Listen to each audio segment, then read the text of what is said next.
6:24. Tanawa. Mateo 6:24.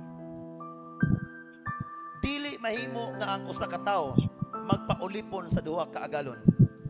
Kay may tabo gayon nga iyang dumtan ang usa ug ang usa iyang higugmaon. Kinsa man ni? O unungan niya ang usa ug ang usa iyang tamayon. Dili ka mo makapaulipon sa Dios ug sa lapi. Sa lapi. Sibot pasabot ana. Kung ang atong una puro kwarta, ang atong Dios mo nang kwarta. Kung atong una puro trabaho, ang atong una maunay ato ang Dios. Kung atong una puro pamilya, ang imong pamilya mo imong Dios. Ining abot sa panahon sa problema, di ka maka sulbad tungod kay ang imong kasaligan mikihar ang imong sitwasyon. Muna yung gisulti na ko kanina. Tanan nga atong kinahanglan, ganatang mulambo, atong negosyo, ganatang ma-promote sa itong trabaho, mga ginikanan, ganatang mag-eskwela atong makabataan. Ganatang makahatag o may kaugmaon sa atong mga makabataan. Mga negosyante, ganatang mulambo. Ganatang dili mapobre kung dili mulambo. Di ba tinuod? Ang tanan mga igsoon na sa Ginoo. Amen. But kinsa ning Ginoo ha?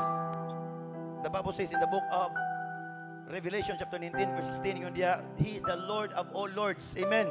He is the Lord of lords. Ginoo siya sa tanang magginoo.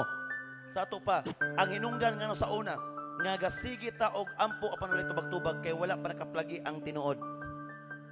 Kay kung makaplagan nimo ang tinuod, aduna gunay milagro, sure ball 100%. Amen, amen, amen, amen. Now, ang Dios mao ni siya. Mo bito nang sa ato kasi mga ato mga Kristiyan mga Katoliko, isang kamot tanan, isang kamot. Katoliko. Katong taga Jaom ay na lang sa karon mga Katoliko. Okay. Isang kamot. Ayan. Tanawa. Nga naman nga magsimba ta diri, wala man Santo Niño. Nga naman magsimba ta, wala man tay makita nga gadupa diri. Wala tay makita tanan, wala tay makita ribulto. Wala tay makita imahe, di ba tinuod? Kay lahi-lahi tag Dios. So kung minsan nga ay usaray Dios, ayog too, dili na tinuod. Kaya ang Bible kasulti dagang klasik Dios. Again sa tanan atong gibarugan o atong gibuhat, tanan atong gituan, mao nang Dios nga ato ang gialagaran. Ngano man nga wala ko'y pili sa pagtabang, sa paghiling, bisag unsang reliyon, kay mao nang Dios nga akong gialagaran, walay pili, walay pinalabi. Amen. Amen. Hallelujah. Now, muna kung makita ninyo diri, actually, supposedly, pwede na ko dili magdalag Bible kay dagan kay ko mga bersikulong gi-memorize. Pati ko ganahan, ngayon nagabot sa panahon, kita dita magdalag Bible. Okay, kita dyan family. Akong gi-pray nga, so, karong bulan sa September, na may mga Bible tanan. Kaya ang atong Dios diri Juan 1:1 sa sinugdan mao ang pulong ug ang pulong Dios. Hallelujah. So kining pulonga, kining akong gibuhi-an sa kong baba karon mao ni ang Dios. Amen. Dili ko Dios.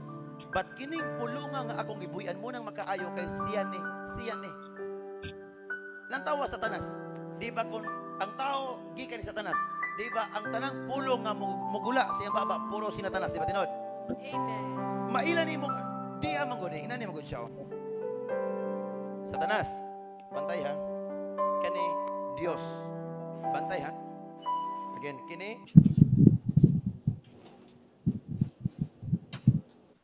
bantay ha. Kani Dios. Bantay ha. Again, kini Satanas ning lugar ha. Example ha, dili Satanas wala tay di way ka Satanas dili ron. Kini lugar ha. Satanas. Kini Dios.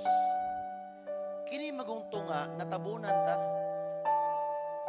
Kinsa may giparansa ni Kristo? Di ba mga tao nga aduna po'y bersikulo? Mga tao nga tan-awon nimo haskang balaana, pero maoy giparansa ni Kristo?